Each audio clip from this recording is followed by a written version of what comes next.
Recently popular culture में एक debate है कि क्या चैट जीपीटी या फिर बाकी जो एलएलएम मॉडल्स हैं are they having the caste bias और नॉट। तो इसी डिबेट के ऊपर जो है वो हम अगेन क्रिटिकल एंथ्रोपोलॉजी के पर्सपेक्टिव से चर्चा करने वाले हैं और इस क्रिटिकल एंथ्रोपोलॉजी के पर्सपेक्टिव को हम स्पीयर हेड करेंगे with the help of स्टोलर and with the help of Trello, जिन्होंने हिस्ट्री को अगेन एक न्यूट्रल सोर्स जो है वो मानने से इनकार किया है और यह दिखाया है कि कैसे पावरफुल लोग जो है वो हिस्टोरिकल पर्सपेक्टिव्स या फिर एक न्यूट्रल पर्सपेक्टिव्स को जो है वो जन्म देते हैं। और फिर धीरे धीरे धीरे धीरे हम एक्सपीरियंशियल एथनोग्राफी की तरफ जो है वो बढ़ने वाले हैं और इस चीज को देखने वाले हैं कि कैसे ये जो बायसेस हैं जो जिसकी बात जो है वो अभी की जा रही है वो एलएलएम मॉडल्स के अंदर जो है वो होते हैं। चलिए शुरू करते हैं। So the first lens or the first anthropological lens, it comes from the side of Trullo and Stoller. Trullo जो है वो अगेन उन्होंने एक किताब लिखी, किताब का नाम था द साइलेंसिंग द पास्ट और वहां पे इन्होंने प्रोडक्शन ऑफ साइलेंस नामक जो है वो एक कंसेप्ट दिया। Now what is this particular concept? Production of silence का मतलब क्या है कि आपके पास let's say there are two kinds of narratives of one event that has happened. एक नरेटिव है from the perspective of powerful और एक नरेटिव है from the perspective of a commoner. इस चीज को हम एक स्टेडियम मैच की तरह जो है समझने की कोशिश करते हैं। एक स्टेडियम जिसके अंदर जो है वो लेट्स से क्रिकेट मैच जो है वो चल रहा है, आप एक एसी बालकनी में बैठे हैं और आपका एक दोस्त वो बिल्कुल जो है वो नीचे बैठा है लोगों के बीच में and there is a lot of humidity and there is a lot of heat.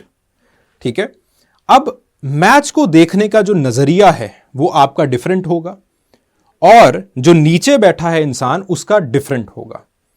जो इमोशंस वो इंसान एक्सपीरियंस कर रहा होगा दैट विल बी डिफरेंट। जो इमोशंस आप एक्सपीरियंस कर पा रहे होगे दैट विल बी डिफरेंट। वो इंसान अपने इमोशंस को लिखेगा, अपने एंथुजियाज्म को लिखेगा, अपनी हीट को लिखेगा, वो अपनी स्ट्रगल को लिखेगा, जो कि ज्यादातर बहुजन अकाउंट्स के अंदर हमें दिखाई देती है। वो अपने रोजमर्रा की जिंदगी को, रोजमर्रा के ह्यूमिलेशन को लिखेगा या फिर रोजमर्रा के स्ट्रगल को लिखेगा। ऑन द अदर हैंड आपका जो ज्यादातर जो ध्यान है वो चौके छक्कों के ऊपर रहेगा, वो प्लेयर्स के ऊपर रहेगा। तो अब एक पर्टिकुलर इवेंट को देखने के दो अलग अलग नजरिए हो जाते हैं। यही सोशल स्ट्रेटिफिकेशन या फिर आपके पास ये जो सोशल हायरार्की है वो आपकी हिस्ट्री के साथ करती है। प्रोडक्शन ऑफ साइलेंस का मतलब यह नहीं है कि पावरफुल एक्टिवली कुछ ऑटोबायोग्राफीज को सेंसर करेंगे। हां, सेंसरशिप की जाती है, सेंसर किया जाता है, लेकिन साइलेंसिंग द पास्ट का या फिर आपके पास जो है प्रोडक्शन ऑफ साइलेंस का मतलब जो है वो ये है कि आपके पास जो है वो कई बार सोर्सेज को, कौन से सोर्सेज आर्काइव किए जाएंगे, कैसे जो है वो आपके पास चीजों को लिखा जाएगा, वो स्टेट या फिर पावरफुल जो है वो खुद डिसाइड करते हैं। एंड देन इसी के साथ अगला पर्सपेक्टिव आता है that is the perspective of the A L Stoler. A L Stoler ने अलोंग द आर्काइवल ग्रेन्स का जो कंसेप्ट है, आर्काइवल ग्रेन्स का कंसेप्ट दिया है। अब आपको क्या पढ़ाया जाएगा? आपको वही चीज पढ़ाई जाएगी जो कि गवर्नमेंट रिकॉर्ड्स में है, यानी कि जो आर्काइव्स में है। एंड इवेंचुअली उसी चीज को आप एक न्यूट्रल ट्रुथ की तरह जो है मानना शुरू कर देते हो कि यही सच्चाई है। आपको जो आर.एस. शर्मा नामक किताब के अंदर या फिर उन्होंने जो लिखा एनसीईआरटीज के अंदर, वही चीज को आपने अपना अल्टीमेट ट्रुथ माना है। जो बिपिन चंद्रा में आपने पढ़ा उसी चीज को जो है वो आपने अपना अल्टीमेट ट्रुथ जो है वो माना है। ठीक है, या तो इन आर्काइवल रिकॉर्ड्स के अंदर जो एलीट सेक्शन है उसके पर्सपेक्टिव्स को लिखा जाता है, उसी चीज को लिखा जाता है जो कि स्टेट चाहती है उस वक्त के लिए, जो कि पॉलिटिकल पार्टी कांग्रेस जो है वो चाहती थी। उन्हीं चीजों को जो है वो लिखा गया, उन्हीं चीजों को रिकॉर्ड्स के अंदर फिक्स किया गया। एंड इवेंचुअली वही चीजें, वही ग्रेन्स जो हैं, वही कैटेगरीज, वही सस्पिशंस, वही सब कुछ, वही लॉजिक सिस्टम्स आपको जो है वो ट्रांसफर किए जाते हैं। इस तरीके से जो चीज आप सोचते हो दैट दिस इज नेचुरल या फिर दिस इज न्यूट्रल, वो असल में न्यूट्रल होती नहीं है। और इसके कारण जो एलएलएम मॉडल्स हैं वो भी कुछ चीजों को जो है वो प्रोड्यूस करते हैं। पहली चीज है एलीट टोन। आप जब लिखने का तरीका उनका देखते हो, जो एक ऑब्जेक्टिविटी को जो है वो देखते हो, वो अक्सर एक एलीट टोन की भांति जो है वो आपके सामने आती है। फिर उसके बाद मार्जिनलाइज्ड वॉइसेस, जो आपके दलित या फिर बहुजन अकाउंट्स हैं, जो उनकी ऑटोबायोग्राफीज हैं, उनको अक्सर एक पर्सनलाइज्ड सेंटीमेंट की तरह जो है वो देखा जाता है। उनको ऑब्जेक्टिवली जो है वो नहीं देखा जाता, या फिर उनको जो है वो ऑब्जेक्टिवली पोर्ट्रेट जो है वो नहीं देखा जाता। तो इस वजह से आपके पास धीरे धीरे जो मॉडल्स हैं वो सोशल स्ट्रैटिफिकेशन को एक न्यूट्रलाइज सिस्टम की तरह जो है मानना शुरू कर देते हैं, एंड इवेंचुअली आपके पास जो ये अलग अलग पर्सपेक्टिव्स की गेम है वो जो है वो पीछे होनी शुरू हो जाती है। तो इसीलिए जो आपके पास रोजमर्रा के दिनों में जो वायलेंस है या फिर जो ह्यूमिलेशन है, उसको बार बार अंडरवेट किया जाता है, and it is done with the help of this elite tone. और वो जो है वो हमें बार बार चैट जीपीटी के थ्रू जो है या फिर एलएलएम मॉडल्स के अंदर जो है वो नजर आता है। फिर हमारा पर्सपेक्टिव शिफ्ट करता है टू डोना हरावे, जिन्होंने एक कंसेप्ट दिया है of the situated knowledge. Donna Haraway again उसी पर्सपेक्टिव को एक अलग नजरिए से जो है वो पेश करती हैं। वो अगेन सिचुएटेड नॉलेज का उन्होंने जो है वो कंसेप्ट दिया। उन्होंने कहा कि ऑब्जेक्टिविटी नाम की जो है वो असल में कोई चीज होती नहीं है। आपको हमेशा लोगों के जो इंटरनल बायसेस हैं वो उनकी डॉक्यूमेंटेशन के अंदर नजर आएंगे, और ये जो बायसेस हैं ये होते हैं, दिस इज अ रियलिटी। ऐसा नहीं है कि आपको हमेशा पावरफुल जो लोग हैं वो स्पॉन्सर ही करेंगे तभी आप इन चीजों को प्रोड्यूस करेंगे, ऐसा नहीं होता है। Rather the knowledge it is situated, वही चीज है। दोबारा फिर से हम उसी चीज को देखने की कोशिश करते हैं। Let's say you are in a football stadium. अब फुटबॉल स्टेडियम के अंदर जिस तरीके से आप फुटबॉल को देख रहे हो या फिर उस मैच को देख रहे हो, that will be produced from your situated knowledge, कि आप कहां पे बैठे हो। तो आपके पास माइग्रेशन हो रहा है, समाज के अंदर रेगुलरली लोग स्ट्रगल कर रहे हैं, आप उनकी स्ट्रगल को किस तरीके से देखते हो। जैसे for example let's say you are from a very elite class, आपके पास जो है वो अच्छी गाड़ी है, अच्छा घर है, एयर कंडीशन है, तो आप सर्दियों को किस तरीके से देखोगे। आप सर्दियों को देखोगे कि यहां पे जो है वो बहुत पढ़ा नहीं जाता है, पैर ठंडे हो जाते हैं, या फिर जो है वो आप इस तरीके से देखोगे कि यहां पे सर्दियों के अंदर जो है लथार्जी आ जाती है या फिर बीमार पड़ जाते हैं। ऑन दी अदर हैंड सर्दी को देखने का नजरिया एक मार्जिनलाइज्ड का बिल्कुल अलग होने वाला है। वो सर्दी को देखेगा कि यहां पे अब मौत का खतरा है। तो इसलिए जो एक इवेंट की ऑब्जेक्टिव से ऑब्जेक्टिव इवेंट की जो एक नॉलेज होती है, दैट इज सिचुएटेड। वो कोई भी ऐसी जो चीज है, the view of from the nowhere, या फिर आपके पास जो न्यूट्रलिटी जैसी चीज है, वो कभी भी नहीं हो पाती है। तो इसलिए जो लोग ये कहते हैं कि नॉलेज इज न्यूट्रल, वो लोग अकॉर्डिंग टू डोना हरावे वो लोग झूठ बोल रहे होते हैं।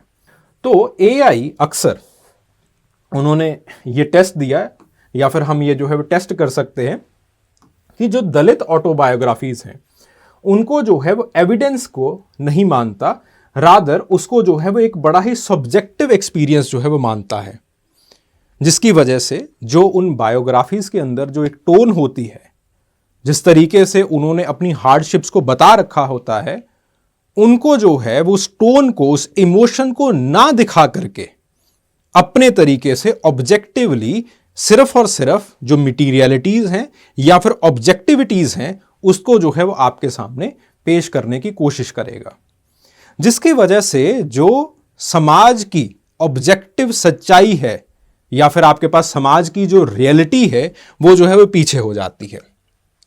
And then there is a civility filter, and this civility filter in artificial intelligence, it is put there with the help of the RLHF. RLHF means reinforcement learning for human feedback.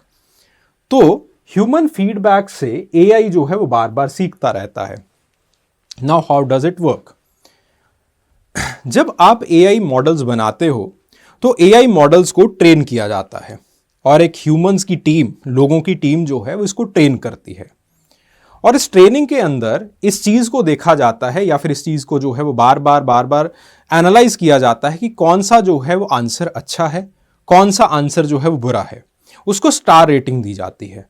और इस तरीके से जैसे आप एक chimpanzee को या फिर जो है वो अपने कुत्ते को बार बार ट्रेन करते हो with the help of reinforcement, जब आप जो है वो अच्छा काम करता है तो आप उसको जो है वो एक कुकी खिला देते हो, बहुत अच्छा काम करता है तो 2 जो है वो खिला देते हो। उसी तरीके से एआई भी ट्रेन होता है। इसी चीज को हम कहते हैं the reinforcement learning from human feedback. और ये जो आपके पास सिविलिटी फिल्टर है, ये जो आपके पास RLHF है, ये एक गवर्नेंस लेयर की तरह जो है वो एक्ट करता है, जो कि एआई के ऊपर जो है वो लगती है। लेकिन इसके अंदर प्रॉब्लम क्या है? यहां पे वेस्टर्न लोग या फिर जो वेस्टर्न टीम्स हैं वो बनाई जाती हैं, और ज्यादातर लोग जो कि इसके अंदर बैठते हैं उनकी एथनिसिटी, ज्यादातर जो एक मल्टी एथनिसिटी वाली जो टीम होनी चाहिए, दैट इज मिसिंग। जिसकी वजह से अगर आंसर्स के अंदर आप दलित्स के बारे में जो है या फिर आपके पास जो है पिछड़ों के बारे में अगर आप कुछ सवाल उठा रहे हैं, तो ये जो है वो अगर बहुत ही हाई पिच टोन यूज कर रहा है तो उसको मेलो डाउन किया जाएगा, उसको कम किया जाएगा with the help of this reinforcement learning from human feedback. तो इसको टीच किया जाता है कि कैसे अपने आंसर को बहुत बैलेंस्ड रखना है। तो इसीलिए आपने जो है वो ये देखा होगा कि जब आप एआई से कुछ जवाब मांगते हो तो ये फॉर के अंदर भी उतने ही पॉइंट्स देगा, कॉन के अंदर भी जो है उतने ही पॉइंट देगा, फॉर के भी उतने, अगेंस्ट के भी उतने। तो इसको बार बार जो है वो ये सिखाया जाता है कि आपके पास एक बैलेंस्ड फीडबैक या फिर एक बैलेंस्ड या फिर एक सिविल सेफ आंसर जो है वो कैसे देना है। इसकी वजह से एक टोन पुलिसिंग जो है वो होती है। टोन पुलिसिंग का मतलब क्या है कि अगर अब आप सोशल जस्टिस जो है वो डिलीवर करना चाहते हो, तो सोशल जस्टिस के अंदर आपको कुछ पॉलिसीज को या फिर कुछ सोशल प्रैक्टिसेस को आउटराइटली कंडेम करना होता है। उसके कोई फॉर नहीं होता, कुछ अगेंस्ट नहीं होता, उसको आउटराइटली कंडेम करना पड़ता है। तो एक न्यूट्रलिटी के भाव के नीचे वो ये टोन पुलिसिंग जो है वो करता है, जिसकी वजह से आप जो है जो बहुत ही हाई पिच्ड या फिर सोशल इनजस्टिस की प्रॉब्लम है उसको जो है वो आप सिर्फ और सिर्फ एक सिचुएशन की तरह या फिर एक फिनोमिना की तरह जो है वो मानना शुरू कर देते हो। And it creates the false balance. For के अंदर चाहे कोई पॉइंट है चाहे नहीं है, फिर भी ये आपके सामने उस चीज को प्रस्तुत करने की कोशिश करेगा। तो एक इंसल्ट, एक रेगुलर स्ट्रगल, एक इनजस्टिस आपको सिर्फ और सिर्फ एक फिनोमिना की तरह नजर आना शुरू हो जाता है। एंड देन आपके पास जो है वो इसकी चेकलिस्ट क्या हो सकती है?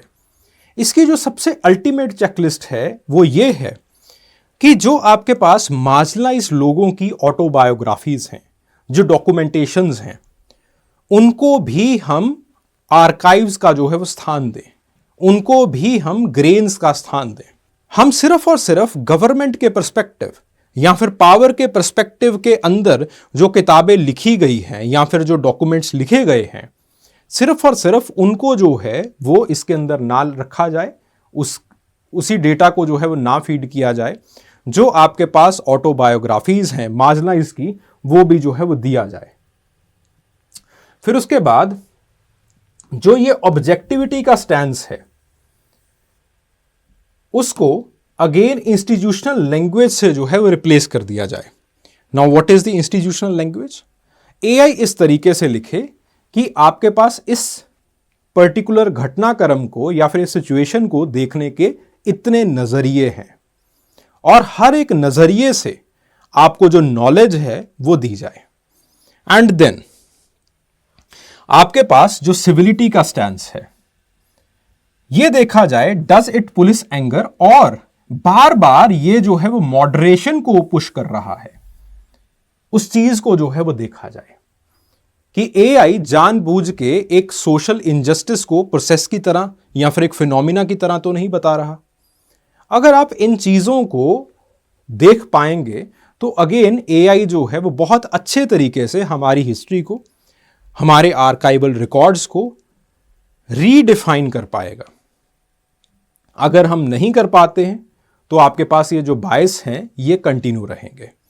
और बायस का मतलब ये नहीं है कि एआई जो है वो उसका एक कास्ट हो गया या फिर एआई जो है वो कास्टिस्ट हो गया, ऐसी जो है वो बात बिल्कुल भी नहीं है।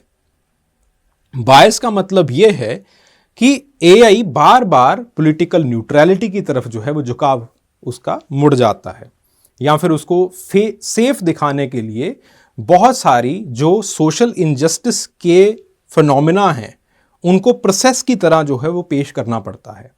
उसके फॉर और अगेंस्ट एक बैलेंस्ड व्यू जो है इसको लेना पड़ता है, जिसकी वजह से जो प्रॉब्लम्स हैं, जो सोशल इनजस्टिस जिस तरीके से आपको दिखना चाहिए वैसा जो है वो आपको नहीं दिख पाता है। तो this is one of the problem of the artificial intelligence, और इसी वजह से आर्टिफिशियल इंटेलिजेंस को बायस्ड कहा जा रहा है। वो इसलिए नहीं कहा जा रहा कि आर्टिफिशियल इंटेलिजेंस जो है वो एक सेक्शन को आगे बता रहा है, दूसरे सेक्शन को पीछे रख रहा है, ऐसा नहीं है। रादर सोशल इनजस्टिस की प्रॉब्लम है ये।